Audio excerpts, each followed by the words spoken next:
नमस्कार।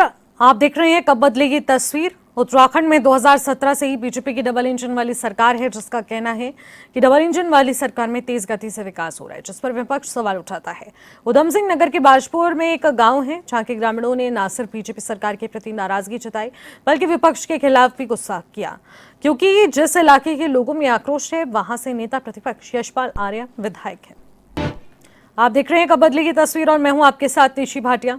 उत्तराखंड में कांग्रेस के विधायक और नेता प्रतिपक्ष यशपाल आर्य की कार्यशैली इन दिनों सवालों के घेरे में है। यशपाल आर्य उधम सिंह नगर के बाजपुर से विधायक हैं और 2012 से ही कांग्रेस पार्टी के चुनाव जीतते आए हैं। बावजूद विकास कार्यों पर कई सारे सवाल हैं। क्षेत्र के एक गांव के ग्रामीण 40 साल से सड़क की मांग कर रहे हैं, लेकिन अब तक किसी ने ध्यान नहीं दिया। लिहाजा चुनाव से पहले लोगों में भारी आक्रोश है कि गाँव के लोगों ने साफ कर दिया है कि इस बार रोड नहीं तो वोट नहीं।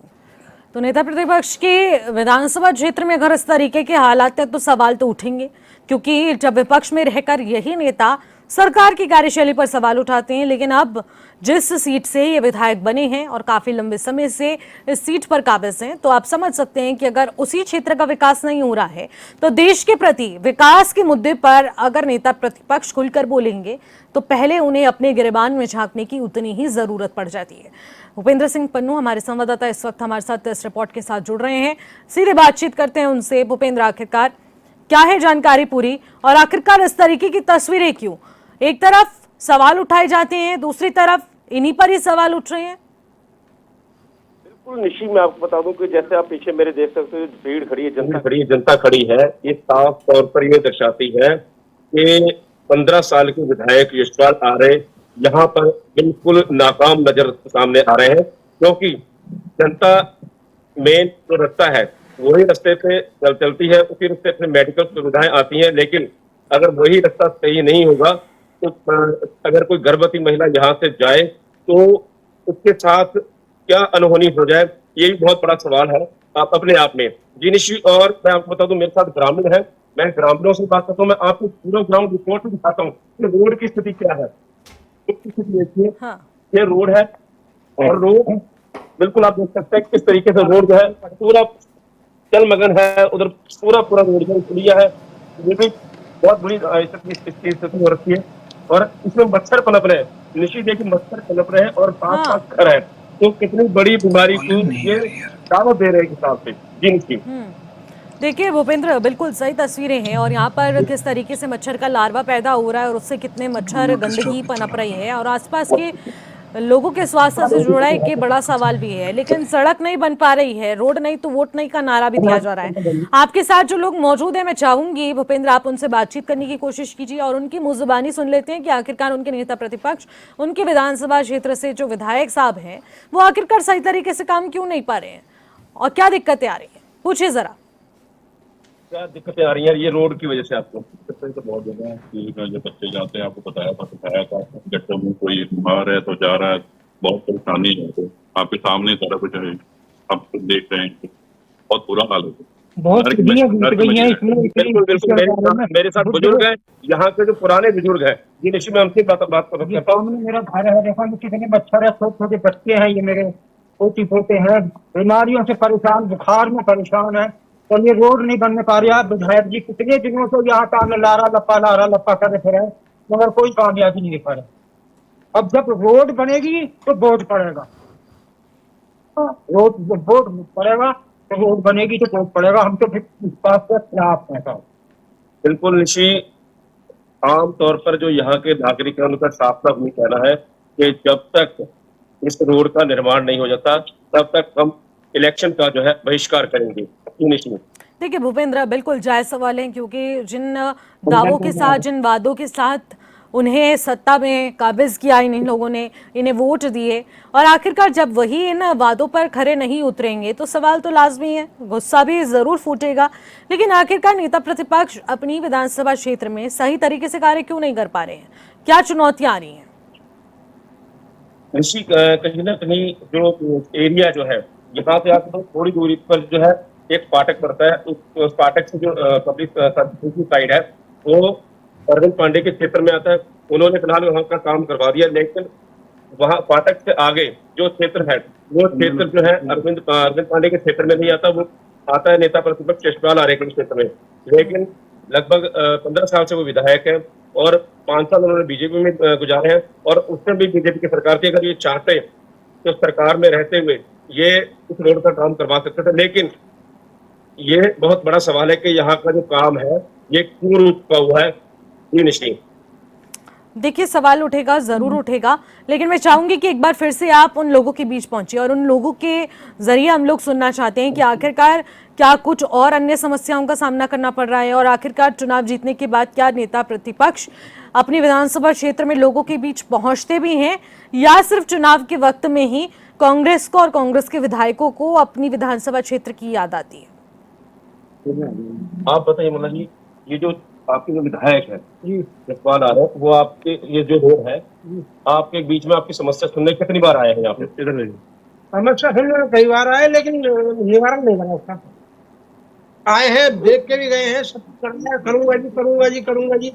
वो कहते हैं कि हमारे उसमें विधानसभा में नहीं पता, ऐसे कहते क्या जब यहाँ आ रहे हैं जैसे देख वहां से रहे हैं वोट मांगने आ रहे हैं यहाँ पे, तो उनकी सभा में कैसे नहीं आ जाए? बच्चे रोड स्कूल जाते हैं तो अरे भाई साहब इतनी परेशानी थोड़ी है, बेहिसाब परेशानी है। कई बच्चों को चोट लग गई, मोटरसाइकिल रगड़ जाती है, मोटरसाइकिलें गिर जाती हैं, कई बच्चों को चोट लग गई। अब क्या करें, मजबूरी है। ये हमारे साथ तो छोटे बच्चे भी हैं, इनसे भी जान लेते हैं बेटा ये तुम्हारा रोड है ये कितना खराब है, देख रहे हो आप, है ना, तो क्या परेशानियों का सामना करना पड़ता है यहाँ पे रोड पे। आपके स्कूल जाते, हाँ स्कूल जाते हो तो इस रोड से होके जाते हो, तो कैसा कभी दिक्कत आई रोड पे रोड से? बिल्कुल, देखिए बच्चे भी फिर हिला के जो है हामी भर रहे हैं कि इस रोड से हमें कितनी परेशानी है। जी निशी, बिल्कुल, देखिए सवाल बहुत सारे हैं लेकिन इनका जवाब भी लिया जाएगा। मोहन पाल इस वक्त हमारे साथ जुड़ रहे हैं, उनसे भी बातचीत करने की कोशिश करेंगे। बीजेपी के नेता हैं बाजपुर से। मोहन पाल जी, आखिरकार क्या कहना चाहेंगे? देखिए, एक तरफ गड्ढा मुक्त सड़कों की बात की जाती है, लेकिन अगर सड़क में सड़क से ज्यादा गड्ढे ज्यादा नजर आएंगे जहां चल पाना मुश्किल हो जाएगा, तो आखिरकार इन तस्वीरों को लेकर आप क्या कहना चाहेंगे?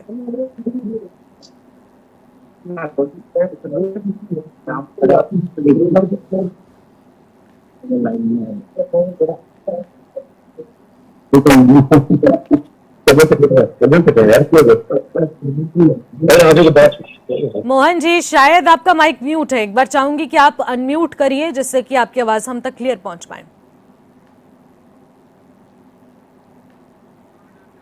आप बोलिए जी।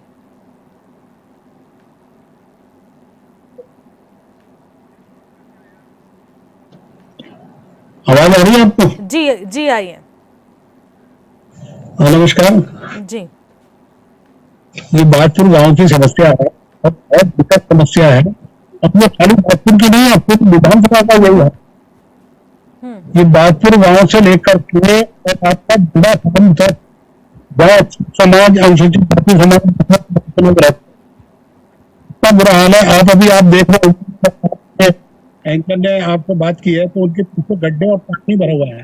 रोडों में 3-3, 4-4 फुट पानी भरा हुआ है, गाड़ियां निकलनी मुश्किल है, पैदल चलना मुश्किल है, कोई बीमार हो जाए अस्पताल तक जाना मुश्किल है।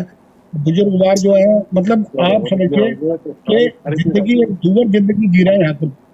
मैं तो कल खुद गया, पूरा मैंने 8 किलोमीटर का सर्वे किया, जिसमें 2 किलोमीटर में पैदल भी चला हूँ और आज सुबह भी जाकर के मैंने इस समस्या को समझना चाहा और मैंने आगे जाकर के इसका निदान की बात की। हमारे जो एक्शन है विवेक सक्सेना, उनसे मैंने बात की, उन्होंने कहा कि इसका मुख्यमंत्री के संज्ञान में ला करके प्रस्ताव ला करके और इसको बनाने का कार्य किया जाएगा। अभी हमारे पास बजट में मेरी तो समझ में नहीं आ रहा। यशपाल जी इतने सीनियर नेता होकर के और कई बार मिनिस्टर भी रहे हैं, स्पीकर भी रहे हैं, आज नेता प्रतिपक्ष भी हैं, उनको ये सारी चीजें क्यों नहीं दिखती है? मुझे तो लगता है जैसे पुराने जमाने में राजा महाराजा होते थे ना, तो दूसरों की आंखों से देखते थे और दूसरे कानों को सुनते थे, तो उसी तरीके का व्यवहार इस विधानसभा में हो रहा है। और ये अकेली यहाँ की बात नहीं है। मैं बीच में अजीतपुर गांव में भी गया था, वहाँ की सड़कों का भी यही हाल है और आपका कई जगह ऐसी है। मोहन पाल जी, जब सरकार कहीं ना कहीं विफल साबित होती है, यही वो विपक्ष है जो कि सरकार के खिलाफ अपनी आवाज को बुलंद करता है और कहा जाता है कि हम जनता के हित में खड़े होकर सरकार से सवाल पूछ रहे हैं, उनसे उनका हक दिलवाया जा रहा है। लेकिन आखिरकार मैं आपसे जानना चाहती हूँ, इस वक्त विधायक साहब, नेता प्रतिपक्ष यशपाल आर्य सही तरीके से अपने क्षेत्र में काम नहीं कर पा रहे हैं। ये भी सरकार की जिम्मेदारी कहीं ना कहीं बनती है कि उनसे वो काम करवाया जाए, चाहे विपक्ष के तौर पर वहां पर खड़ा होना पड़े या सत्ता में काबिज आप लोग हैं, काफी लंबे समय से सरकार बनी हुई है, सरकार की कहीं ना कहीं छवि धूमिल हो रही है। नहीं, सरकार की धूमिल नहीं हो रही है, क्योंकि नेता जो है, नेता कांग्रेस के हैं, उनका फर्ज बनता है अपने क्षेत्र की समस्याओं को उठाने के लिए, अपने क्षेत्र की समस्याओं का समाधान करने के लिए उनका फर्ज बनता है। क्योंकि अब अगर हम बात करते हैं किसी से भी, तो पहली बात वो ये कहते हैं तो साहब या तो इसको विधायक कर सकते हैं, सांसद का तो इसमें कोई कोटा नहीं है। मैं पीडब्ल्यू अधिकारियों की बात कर रहा हूँ, मैंने उनसे कहा कि सांसद कर सकते हैं, कहना नहीं साहब इसमें सांसद भी कर सकते, इसमें सिर्फ और सिर्फ विधायक भी कर सकते हैं। तो विधायक जी को इस समस्या का समाधान बहुत पहले कर देना चाहिए था। अब तो ये चुनाव का समय है और 1-2 महीने बाद जो आचार संहिता लग जाएगी, तो ये बेचारे जो क्षेत्र के लोग हैं इनका क्या होगा? ये तो वही तो वही ठगे के ठगे रहेंगे।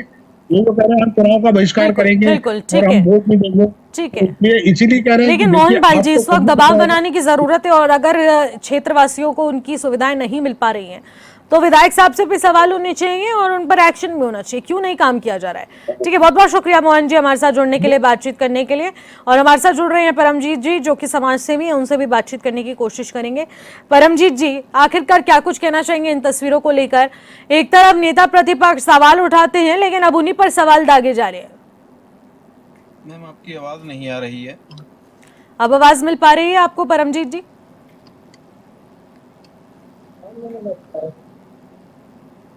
सुन पा रहे हैं आप मुझे परमजीत जी?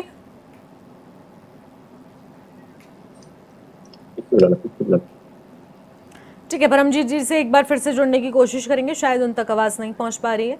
तो देखिए, नेता प्रतिपक्ष की कार्यशैली पर सवाल उठे हैं, विधायक यशपाल आर्य के प्रति भारी नाराजगी देखने को मिल रही है। तो समझ सकते हैं कि सड़क नहीं मिलेगी तो ग्रामीणों ने कहा कि अब अनशन किया जाएगा, रोड नहीं तो वोट नहीं का नारा दिया जाएगा। तो ऐसे में अब ये प्रदर्शन किस तरीके से बुलंद होगा आप समझ सकते हैं। सीधे रुख करते हैं हमारे संवाददाता का। भूपेंद्र हमारे साथ लगातार ग्राउंड जीरो से बने हुए हैं और वहां पर बहुत सारे लोग भी इस वक्त उपस्थित हैं उनके साथ, जो लगातार अपनी समस्याओं से हमें वाकिफ करा रहे हैं और ये बताना चाहते हैं कि नेता प्रतिपक्ष जो सरकार पर हमलावर रहते हैं, उनकी खुद की विधानसभा किस तरीके से विकास से अधूरी पड़ी हुई है। भूपेंद्र जी, क्या कुछ कहना चाहेंगे? आखिरकार क्या लगता है कि सड़क का निर्माण हो पाएगा जिस सड़क के लिए 40 सालों से संघर्ष किया जा रहा हो? बिल्कुल निशी, मैं आपको बता दूं कि मोहन पाल जो यहाँ से बीजेपी के नेता हैं, वो इनके बीच में आए, क्योंकि हमने जब पहले आवाज उठाई थी तो आवाज उन तक भी पहुंची, तो वो जनता के बीच में आए, गांव वालों के बीच में आए और उन्होंने इनकी समस्या सुनी और गांव वाले तो जान लेते हैं कि उन्होंने इनकी समस्या सुनी और क्या क्या आश्वासन दिया है, किस तरीके का आश्वासन दिया है। तो आपके पास बीच में मोहन पाल जी आए थे, तो मोहन पाल जी ने आपको क्या आश्वासन दिया और कितने संतुष्ट है उस चीज से? मोहन पाल जी कह रहे हैं कि मैं अब आपको लेटर पैड दे रहा हूँ, इससे आप सारा करवा लीजिए और तैयार कर लिया, सोमवार के दिन मैं आपके साथ मुख्यमंत्री के पास जाऊंगा और जल्दी से जल्दी इसका बजट ला के पीडब्ल्यूडी को दे दूंगा। दिसंबर में आपकी सड़क बननी शुरू हो जाएगी, अगस्त में सारे काम करवा देंगे वो। अब विश्वासन तो दिया है, अब देखो क्या होता है। बिल्कुल, जिस तरीके से मोहन पाल जी आपके बीच में आए, तो क्या कितने संतुष्ट है उससे आप? की बातों से कुछ तो लग रहा है कि उसका कुछ ना कुछ समाधान तो निकलेगा। जिस प्रकार से उन्होंने आगे इस बात हमारे आगे रखा है, तो हमें ऐसा लगता है कि जल्दी इसमें कुछ ना कुछ निवारण इसका निकलेगा। तो इसमें यशपाल आर्य जी क्यों फेल हुए यहाँ पे? इस चीज को तो हम कह नहीं सकते। हम तो कितने टाइम से देखते आ रहे हैं, 40 साल को हम देखते आ रहे हैं। ये सड़कों पे आज तक कितने सारे लोग खड़े हैं यहाँ पर, कोई कह रहे हैं यहाँ 40 साल से इस सड़क पर कुछ भी एक भीड़ लगी, आज तक कुछ नहीं हुआ इसका। तो क्या कारण रहा होगा जो यशपाल आर्य इधर काम नहीं करवा रहे? क्या कारण रहा होगा इसका? तो यशपाल आर्य भी समझ सकते हैं। आप बताइए कि क्या कारण रहा होगा जो यशपाल आर्य जी यहाँ पे ना काम करवा रहे हैं, ना आपकी सुन रहे हैं, ना आपके बीच में आ रहे हैं? तो कारण क्या है? उनको यही है कि ये उनका कारण यही है कि पता नहीं हमें ये वोटें डालेंगे कि नहीं डालेंगे। हमने 10 साल वोटें दी, 2 इलेक्शनों में लगातार, पहले कांग्रेस से बने फिर बीजेपी से बने। जब 10 साल में नहीं कुछ करा तो अब के आम पार्टी खड़ी हुई, हमने आम आदमी को खुलेआम वोट दी है। तब उस दिन हल्द्वानी उनके हाउस पे गए तो कह रहे कि आपने आम पार्टी को वोटें दी, भाई हम किसी को भी दें, इलेक्शन तो आप जीते, विधायक तो आप हैं, क्यों नहीं करवा रहे? क्या इनके विधायक निधि नहीं आ रही है। 15 साल से विधायक निधि कहाँ लग रही है बताए ना। बाजपुर गांव में एक भी ईंट लगाई हो इन्होंने तो, जब बीजेपी में भी रहे कांग्रेस में भी रहे हैं। बिल्कुल निशी, मैं आपको बता दूं कि यहाँ कहीं ना कहीं जो पिछले इलेक्शन हुए हैं उसमें जो आम आदमी पार्टी से इलेक्शन लड़े थे जगतार सिंह बाजवा, तो हो सकता है कि उनका ये सोचना हो कि इन्होंने वोट मुझे नहीं दिया, लेकिन जनप्रतिनिधि जब जनता का चुना जाता है, विधायक चुना जाता है, तो उसका ये फर्ज बनता है कि पिछले सारे गिलवे छोड़कर वो जनता के बीच में आके जनता की बातें सुने और जनता के जो समस्या के जो मुद्दे हैं उनका समाधान करे। लेकिन यहाँ पर साफ तौर पे ये देखा जा सकता है कि इनके साथ सौतेला व्यवहार किया जा रहा है। जी निशी, देखिए कहीं ना कहीं इससे साफ पता चलता है कि सौतेला व्यवहार किन के साथ किया जा रहा है और किन के लिए किया जा रहा है। एक तो खुद की विधानसभा और ऊपर से वहां पर ही विकास अधूरा अधर में लटका हुआ है। 40 वर्षों से जिस सड़क के लिए संघर्ष किया जा रहा है वो सड़क अब पूर्णतः बन नहीं पा रही है। तो समझ सकते हैं कि आखिरकार समस्या कहां से कहां तक पहुंच चुकी है। लेकिन इस पर हमारी नजर रहेगी भूपेंद्र, और मैं भी चाहूंगी कि आप लगातार संपर्क में रहें और अपडेट भी हम तक पहुंचाते रहिए कि आखिरकार सड़क का निर्माण कब तक होगा और क्या नेता प्रतिपक्ष यशपाल आर्य चुनाव से पहले इस सड़क का निर्माण करवाएंगे या नहीं। फिलहाल मुझे दीजिएगा इजाजत, नमस्कार।